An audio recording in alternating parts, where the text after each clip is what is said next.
क्या कर रहा हूँ? दर्पण देख रहा हूँ। आप लोग भी प्रतिदिन देखते होंगे, परंतु प्रतिदिन अपना मुख देखने के बाद भी उस पर लिखी एक बड़ी सीख देखना भूल जाते हैं। आप कहेंगे कैसी सीख? तो जाइए एक बार फिर से दर्पण के सामने जाइए और मुख खोलकर देखिए क्या दिखेगा। दंत पंक्ति और जीवा है ना। आप विचार कीजिए, दंत जन्म के पश्चात आते हैं, एक नहीं 2 बार आते हैं, परंतु मृत्यु से पूर्व नष्ट हो जाते हैं। और जीवा जन्म से पहले होते हैं, परंतु मनुष्य के मृत्यु के पश्चात भी उसके अस्तित्व में रहती है ना। आश्चर्य की बात, दंत कठोर होते हैं, जीवा कोमल, परंतु फिर भी दंत नष्ट हो जाते हैं, जीवा नहीं होती। यही रहस्य है कि हट्टी और कठोर लोग जल्दी नष्ट होते हैं और कोमल और लचीले आवश्यकता के अनुसार स्वयं में परिवर्तन ला सकने में सक्षम लोगों का ही अस्तित्व रहता है। अर्थात परिस्थितियों के अनुसार स्वयं को लचीला बनाना सीखे और आपका जीवन सरल हो जाएगा।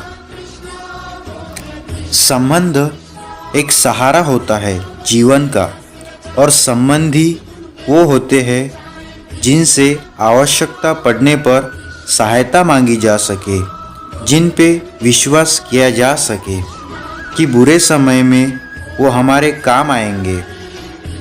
कभी ऐसा भी हुआ होगा कि आपसे कोई सहायता मांगने आया होगा, या ऐसा भी हो सकता है कि आप किसी के पास सहायता मांगने गए हो, परंतु प्रश्न ये उठता है, क्या केवल किसी मनतव्य पे सहायता इसलिए कर देनी चाहिए कि वो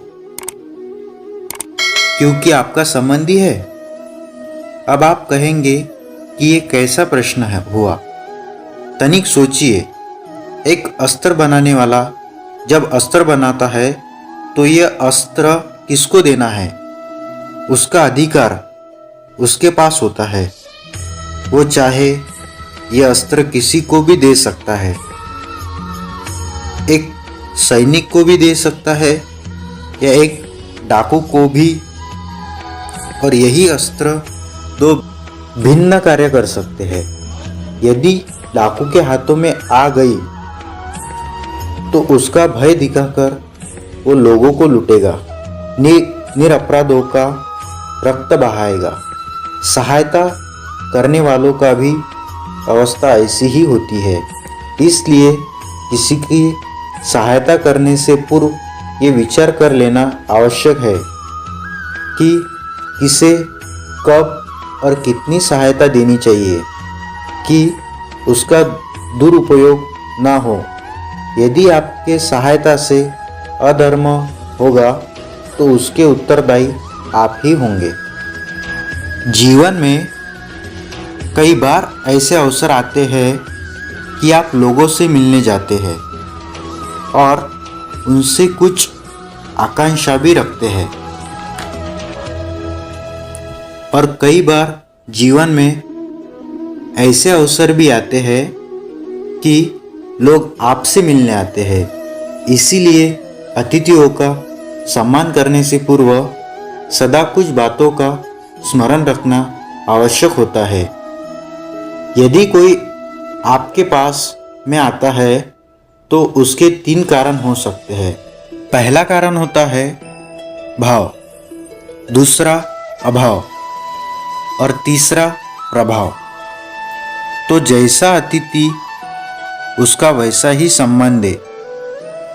यदि आपके पास कोई भाव से आए तो उसे केवल आपका प्रेम चाहिए, आपका सानिध्य चाहिए, और यदि कोई अभाव में आया तो उसकी उतनी सहायता अवश्य करे जितना आप करने में सक्षम हो, परंतु इतनी अधिक भी ना करें कि उस सहायता का दुरुपयोग कर बैठे।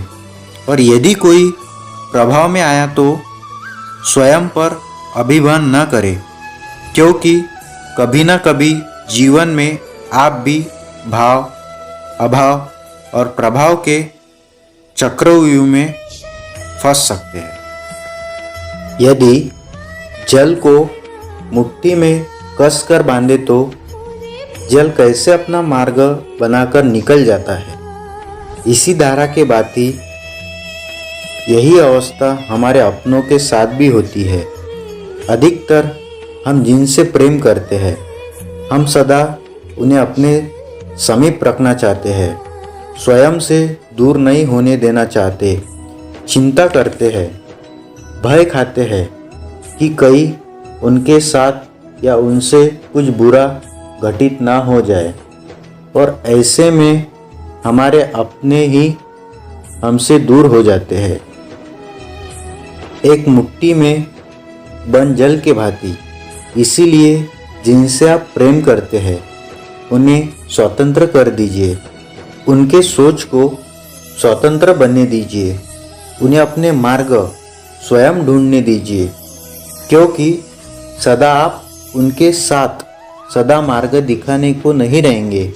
इसीलिए अपनों के साथ अवश्य रहे, परंतु उन्हें बांधे नहीं। जन्म के पश्चात बालक जब पहली बार नेत्र खोलता है तो उसका मन उत्सुकता से भरा होता है कि ये संसार क्या है, उसे क्या दिख रहा है।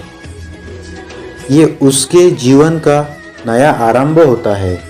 परंतु जैसे हम धीरे धीरे बड़े होने लगते हैं, अनुभव अर्जित करते हैं, हमारी मन की उत्सुकता हमारे जीवन का चाव होने लगता है। तनिक सोचिए, जब हम सुबह सोकर जगते हैं, अपनी आंखें खोलते हैं, तो उसे ही हम अपने जीवन का प्रारंभ समझ ले तो सुबह से लेके संध्या तक समय को भी जीवन जीने का समय समझ ले तो कितनी स्फूर्ति आ जाएंगी। आप कितने काम कर पाएंगे, आप कितने लक्ष्य अर्जित कर पाएंगे। पलों से मिलकर घड़ी बनती है, घड़ी से मिलकर प्रहर, प्रहर से मिलकर दिन बनते हैं, और दिनों से माह और वर्ष। यदि आप अपना हर पल, हर प्रहर विश्वास से, हर दिन उत्साह से जिए तो आपका संपूर्ण जीवन सार्थक हो सकता है। मनुष्य अपना जीवन विश्वास पर जीता है, परंतु विश्वास किसका करे? तनिक सोचिए, किस पर विश्वास है आपको? महापुरुषों के कई बातों पर, ग्रंथों में लिखे ज्ञान पर, माता पिता के सीख पर, मित्रों के दिए गए निर्देशों पर, या फिर मेरी कही गई बातों पर? ये सब विश्वास अपूर्ण है। जब तक आपको स्वयं पर विश्वास न हो, यदि विश्वास करना है तो पहले अविश्वास के विज्ञान को ही सीखना चाहिए। आप किसी के बातों पर विश्वास ना करें। आप अपने मन से पूछें, अपने अंतरात्मा से प्रश्न करें, और जो उत्तर मिलेगा वही सबसे उचित होगा। जब आप अपने मन, अपने अंतरात्मा पर विश्वास करना सीख जाएंगे तो नीति, ज्ञान सब आपके भीतर से स्वतः उभरेगा। और यदि आप स्वयं पर ही विश्वास न कर पाए तो धर्म ग्रंथों में लिखे श्लोक, महापुरुषों की वाणी, माता पिता की सीख या मित्रों का निर्देश कोई भी लाभ नहीं दे पाएगा। एक पिता होने के नाते आप अपने संतान के लिए क्या करते हैं? उसके लिए बहुत सारी सुविधाएं जुटाते हैं, बहुत सारा धन कमाते हैं, है ना? और क्या आपको ऐसा लगता है यही उचित है आपके संतान के लिए इस पंछी को देख रहे हैं?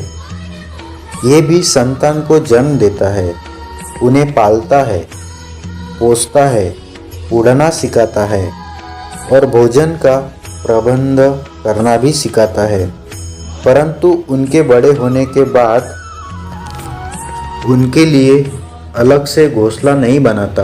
क्यों? क्योंकि यदि इसने संतान को सब कुछ करके दे दिया तो संतान क्या करेगी? वो अपने संतान को कब तक भोजन करवाता है? जब तक उसकी संतान स्वयं भोजन का प्रबंध करने में सक्षम नहीं हो जाता। और इसका लाभ ये निकलता है उसकी ही भांति उसकी संतान आत्मनिर्भर बनती है। इसीलिए अपनी संतान को उतनी ही सुविधाएं दे जितनी आवश्यक है। मोह को त्यागे। आपका उनसे मोह उन्हें कभी आत्मनिर्भर नहीं बनने देता। अपने संतान को कर्म करना सिखाए। यदि आपकी संतान कर्म करना सीख गए तो वो धन स्वयं कमा लेंगी, और यदि वो आलसी अंतर्मन्य बन बैठे तो आपके सचित धन का भी नाश कर देंगे। संसार में सबसे बड़ा संबंध कौन सा है? अब आप पूछेंगे कि ये कैसा प्रश्न हुआ? इसका उत्तर तो बड़ा सरल है, यही ना? परंतु इस प्रश्न के भी कई उत्तर है। कोई कहेगा माता और पुत्र का संबंध, तो कोई कहेगा पिता और पुत्री का संबंध, तो कोई कहेगा पति पत्नी का, और कोई भक्त और भगवान का संबंध। परंतु तनिक गहराई से देखेंगे तो पाएंगे कि ये सारे संबंध या तो जन्म से जुड़े होते हैं या समाज में बना दिए जाते हैं, या फिर किसी आकांक्षा के चलते बनते हैं। तो सबसे बड़ा संबंध कौन सा होता है? उलझ गए ना? सबसे बड़ा संबंध होता है मित्रता का, क्योंकि मित्र हम स्वयं चुनते हैं, जिसमें ना कोई आकांक्षा होती है और ना कोई स्वार्थ छुपा होता है। यदि कुछ होता है तो केवल साथ का आनंद। अपने बीते दिनों का स्मरण कीजिए। जब आप घर से बाहर निकलते होंगे तो सबसे पहले किसका स्मरण होता था? मित्र का। परंतु जैसे जैसे मनुष्य बड़ा होता है, सफल होता है, मित्र छूटते जाते हैं और फिर वो अपनी आय, अपने जीवन के स्तर के अनुसार मित्रता करने लगता है।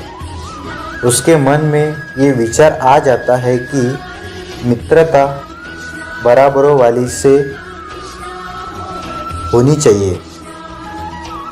यही सोच अनुचित है, क्योंकि मित्रता बराबर वालों से नहीं होती। मित्रता हमें बराबर करती है। इसीलिए नए मित्र अवश्य बनाएं, परंतु अपने पुराने मित्र को भूलिएगा मत। वीडियो अच्छा लगा तो लाइक कीजिए, चैनल को सब्सक्राइब कीजिए और बेल आइकन को ज़रूर दबाइए, ताकि जो भी वीडियो भेजूँ सबसे पहले आपके पास में पहुँचे। हर बार चैनल पे आके वीडियो देखने के लिए आप सबका दिल के गहराई से प्रेमपूर्वक धन्यवाद।